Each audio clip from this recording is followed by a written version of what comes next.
কন্যা শিশু মানেই বাবা মার রাজকন্যা। কন্যা শিশুকে সবসময় একটু এক্সট্রা নজরে রাখবেন। কন্যা শিশুকে যে জিনিসগুলো কখনো করতে দিবেন না সেটা হচ্ছে, আপনার কন্যা শিশুকে কখনো নিজের আপন বাবা ছাড়া কারোর কোলে বসতে দিবেন না। কন্যা শিশুকে যদি কোনো প্রাপ্তবয়স্ক মানুষ বলে যে আমি তোমাকে বিয়ে করব, আমি তোমাকে বউ বানাবো, এই কথাগুলো কখনোই অ্যালাউ করবেন না। আপনার মেয়ে শিশুর যদি 2 বছরের বয়সের অধিক হয় তাহলে তার সামনে কাপড় চেঞ্জ করবেন না।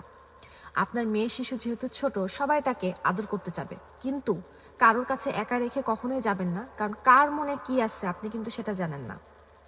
মেয়ে শিশু অনেক ধরনের খেলা করতে চাবে, যেই খেলাটা সে করতেছে এবং যেই খেলাটা সে খেলতেছে সেদিকে কিন্তু অবশ্যই খেয়াল রাখবেন।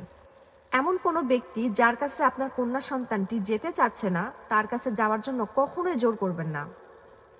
আপনার কন্যা সন্তানটি অনেক চঞ্চল কিন্তু হঠাৎ করে চুপ হয়ে গেছে, আপনি কিন্তু অবশ্যই তার মনের অবস্থা বোঝার চেষ্টা করবেন এবং বের করার চেষ্টা করবেন যে তার ভিতরে কি চলতেছে। আপনার কন্যা সন্তানকে কখনো এমন কারোর বাসায় খেলতে দিবেন না যে বাসায় পুরুষ রয়েছে। আপনার কন্যা সন্তানের সাথে সবসময় একটু বেশি ফ্রি থাকবেন। দেখেন, আমাদের বাংলাদেশে অনেক বেশিরভাগ বলতে গেলে যে কন্যা সন্তান বড় হয় পাশের বাড়ির ফ্ল্যাটে, হয়তো বা ভাড়াটিয়ার বাসায়, আর যার কারণে বছরে অনেক অনেক কন্যা শিশুর সাথে ভয়ঙ্কর